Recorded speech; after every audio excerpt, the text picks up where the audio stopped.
if I feel good on one injection per 2 weeks or one injection per week, is there a medical long-term reason to switch to more frequent injections like twice per week? Yeah, it's interesting. There's a little debate about this in the community, right? You talk to, if you got a group of, us providers together, you'd hear some different, some different things about it. I don't think there's any great literature or research showing that there would be a big difference. And symptom resolution is kind of king too. So if you're feeling great, why mess with it unless there's something else bad going under the hood that, that we're seeing.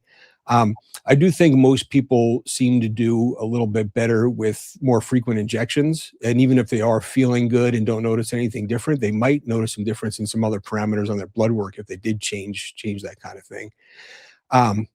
I would say, for the most part, if you're feeling great, if you're doing 2 weeks, one injection every 2 weeks, there's no way you're not going to have some improvements by going more frequently. If you're feeling pretty good at once a week injection, okay, I'll meet you there. I think that's okay. I think almost everyone does better with 2 to 3 shots per week. But as far as long-term health problems, these are long-acting medications.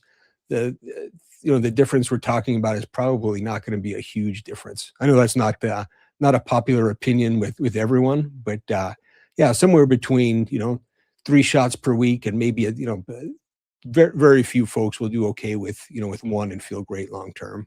Mm-hmm. There will be a consequence for SHBG for sure if you only do once per week.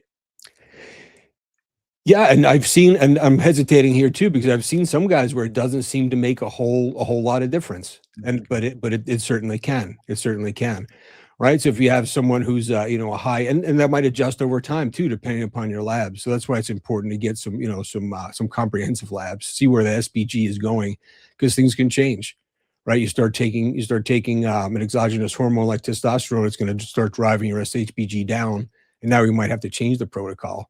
So maybe you started as someone who's actually doing great with a less frequent injection, but over time you might benefit as you adjust things a little bit.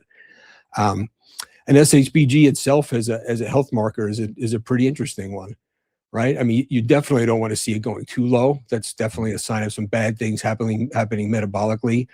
And then higher can sometimes be better, but then too high can be too high also.